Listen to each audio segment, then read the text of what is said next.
Continuing our reading in the World and Thorinn by Damon Knight. Today is Chapter 7, Section 4. Thorinn's arms and legs now felt as if 1,000 needles were in them. Heedless of the pain, he began trying to open and close his fingers. The crowd was thinning a little. Sounds of scuffling broke out on the other side of the chamber. Thorinn saw demon children dancing up the walls with goblets of meat in their hands. A few adults followed and squatted on the poles munching. Now Thorinn could see that the women were cutting up the carcass of some large animal.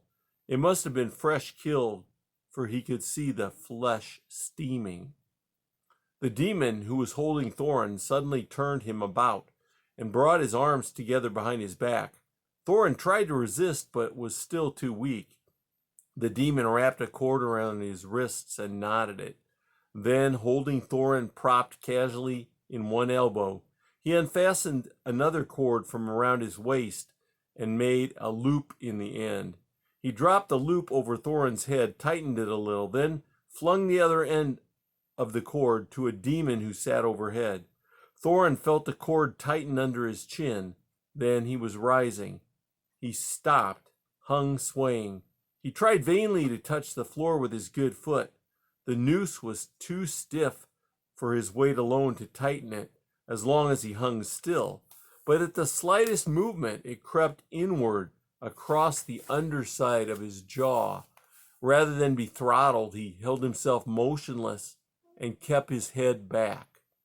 A demon crossing the room on his way back to the carcass casually wiped his hand on Thorinn's body.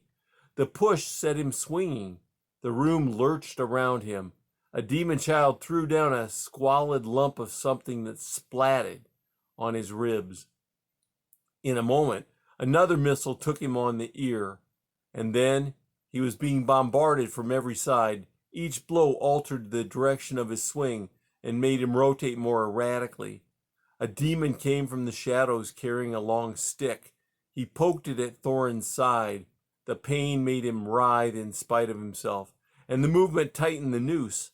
Another demon with a stick came forward from the opposite side. Facing each other, without excitement, the two began jabbing Thorinn by turns as he swung. The sticks pierced him in the chest, the side, the buttocks, the chest again. After a time, the thrust stopped. Thorinn opened his good eye and saw that there had been an interruption.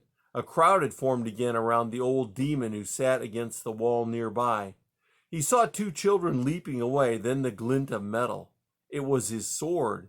The demons were passing it around from hand to hand, and his wallet too, and now he saw a square shape that could only be his talking box. He was not sure whether he could speak. He uttered a croak and then tried again. "Box, I am here." Relief almost unnamed him. He said, "Box, tell them to untie my hands." Demons were leaning over in surprised attitudes, peering at the box. There was a flicker of color in the crystal, almost too faint to see. Now the demons came leaping across the room, falling from the shadows above.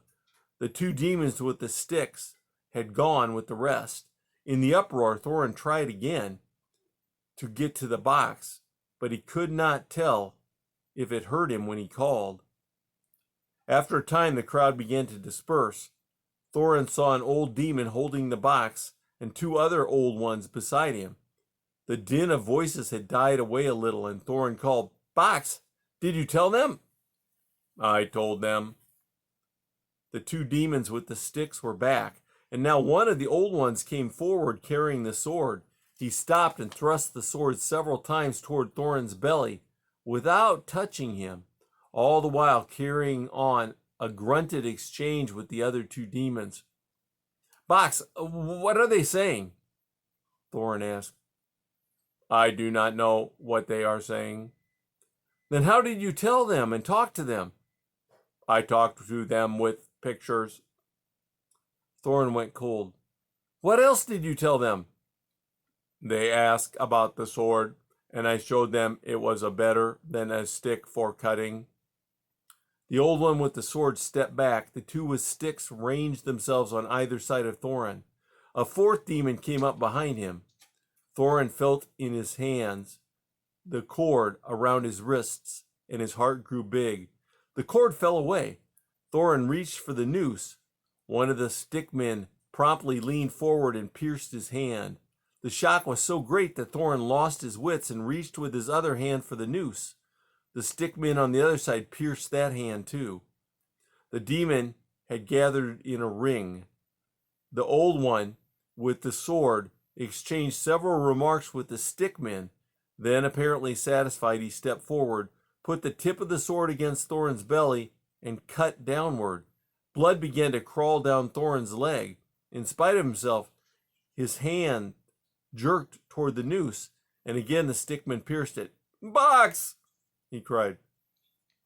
"Here am I." The old demon stepped up, raising the sword. Thorinn's body writhed forward in desperation. The noose closed hard on his neck, but he seized the demon's wrist. A blow took him in the side.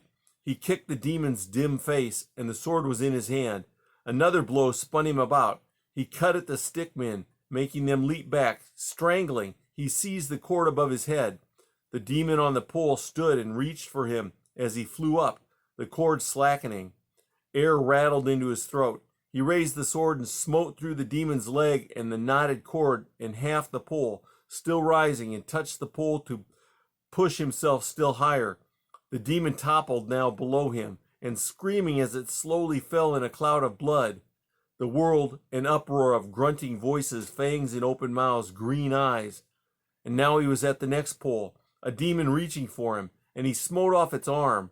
Then, clutching the pole, he climbed up, and feeling the wall springy and fibrous under his hand, he struck and opened a long gash, the cool night air entering, and dived through and was outside. He caught a curving branch, swung back, and glimpsed the chamber he had left as a dark sack bulging between two limbs. In his mind was a picture. Thorinn drops dwindling through the branches. The demons pursue, swarm around him, and their sticks pierce his body, limbs, face. No. He sprang for the demon's house again, clung to the fibrous wall just above the opening he had made, and waited, trembling with fear and hate. And that's the end of section 4.